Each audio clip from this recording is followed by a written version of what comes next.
Hello दोस्तों, कैसे हैं आप। दोस्तों, आपके काफ़ी सवाल आ रहे हैं कि वेटिंग वालों को नियुक्ति मिलेगी भी कि नहीं मिलेगी, हमारे डॉक्यूमेंट्स क्यों अपलोड नहीं हो रहे हैं। साथ में जो चयनित अभ्यर्थी हैं जिनका डॉक्यूमेंट वेरिफिकेशन हो रहा है वो भी ये जानना चाह रहा है कि हमारी ज्वाइनिंग कब तक हो जाएगी और क्या जनजाति विभाग की जो प्रोसेस है वो कब से शुरू होगी।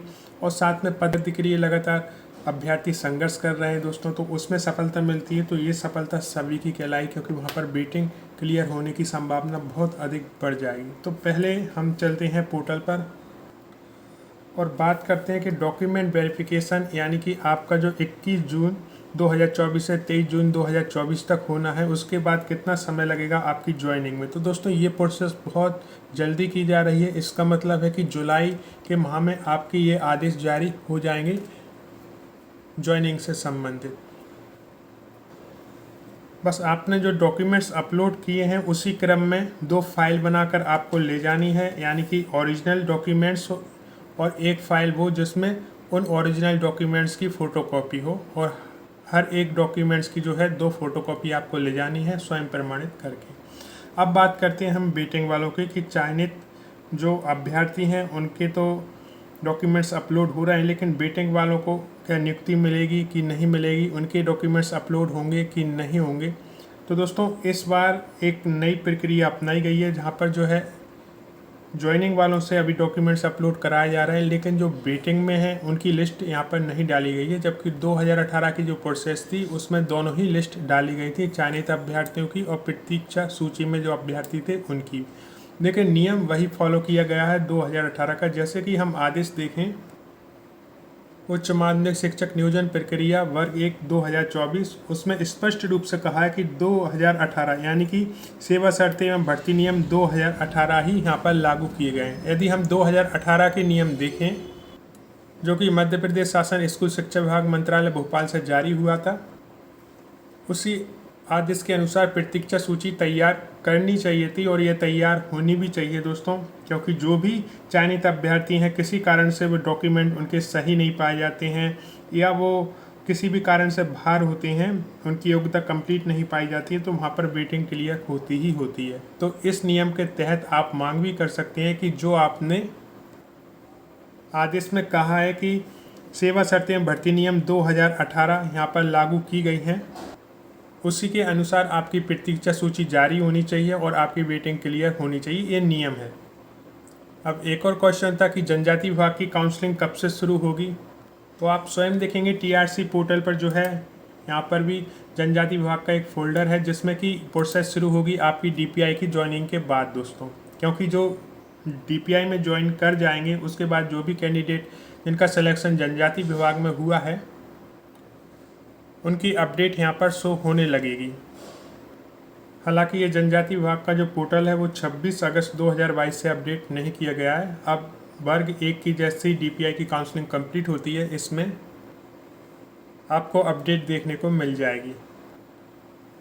अब दोस्तों, यहाँ पर पदवृद्धि की मुहिम लगातार जारी है, जिसे आप सपोर्ट भी कर रहे हैं। पिछली बार जो पदवृद्धि के लिए आंदोलन किया गया था भोपाल में, उससे कहीं ज़्यादा लोग शामिल हुए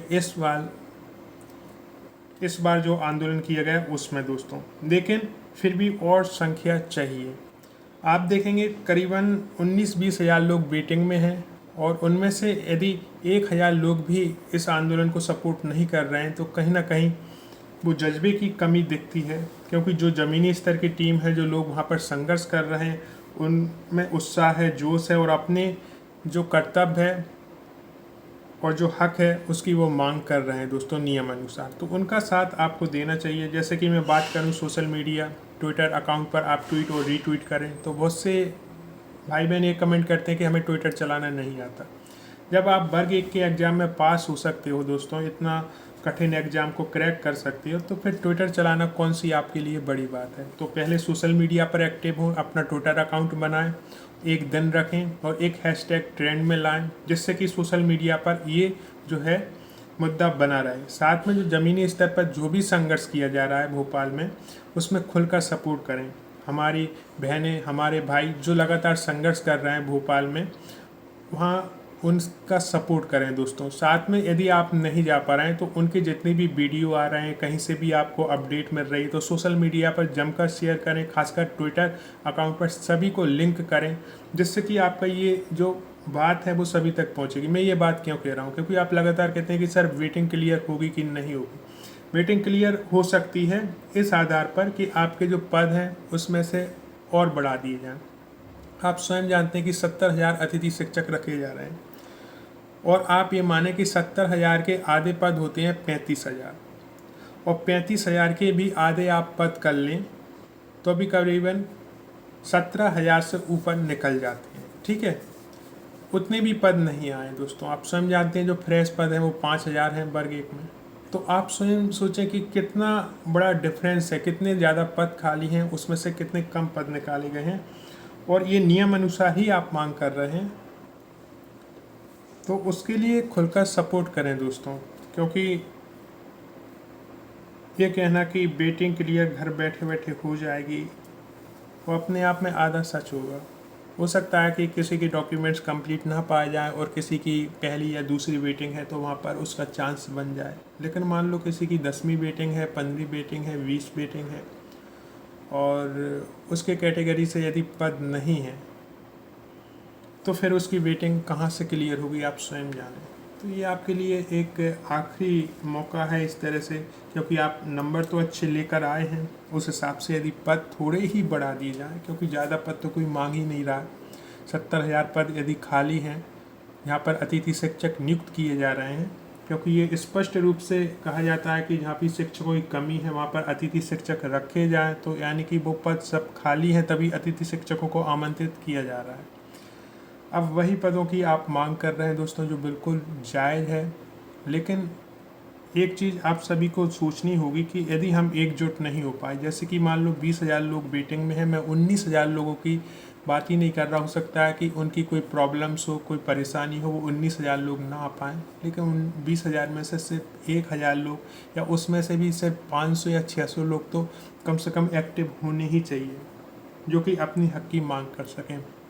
माननीय सीएम साहब जो हैं वो इस ओर तभी ध्यान देंगे जब उन्हें अवगत कराया जाएगा कि कितने पद खाली हैं और किस हिसाब से जो है पिछले 2018 में भर्ती निकाली गई, उसके बाद 2023 यानी कि काफ़ी गैप भी हो गया, तो उसमें भी बहुत से कर्मचारी जो हैं रिटायर्ड हुए। और वर्तमान का यदि रिजल्ट देखा जाए तो काफ़ी रिजल्ट ख़राब रहा है इस साल। तो ये सब चीज़ें जो आप अवगत कराओगे, और अवगत आप करा सकते हो ध्यान आकर्षण से, सोशल मीडिया से, यही आपके पास माध्यम है। तो ये सशक्त माध्यम का उपयोग आप तभी कर सकते हो जब आपके पास संख्या बल हो। यदि संख्या बल नहीं है तो कोई भी मुहिम हो वो सफलता की ओर उस हिसाब से नहीं बढ़ पाती है जिस हिसाब से बढ़नी चाहिए। मैं अपील इसलिए कर रहा हूँ दोस्तों, और आप बहुत से लोग कमेंट करते हैं कि सर आपका कितना नंबर आया वर्ग एक में, आप इतना जो है बात करते हो पद वृद्धि की। मैंने कोई बीएड ही नहीं किया। जब बीएड नहीं हो तो आप वर्ग एक का एग्ज़ाम भी नहीं दे सकते, ठीक है। ना ही मैंने कोई कोचिंग क्लास है मेरी, ना ही मैं कोई पेड प्रमोशन कर रहा हूँ, ना आपको कोई कोर्स बेचा है। 2018 से लेके जो भर्ती थी और अभी 2023 की भर्ती है। सिर्फ एक ही मकसद है कि आपने वाकई में बहुत अच्छे नंबरों से पास हुए हो। तो कोशिश यही करें दोस्तों कि उन नंबरों के मायने तभी निकलेंगे जब आप पद वृद्धि के लिए सपोर्ट करेंगे। और कोई अपडेट आएगी डेफिनेटली मैं शेयर करूँगा वीडियो सहित। आपने इसे देखने के लिए इतना समय निकाला उसके लिए दिल से धन्यवाद।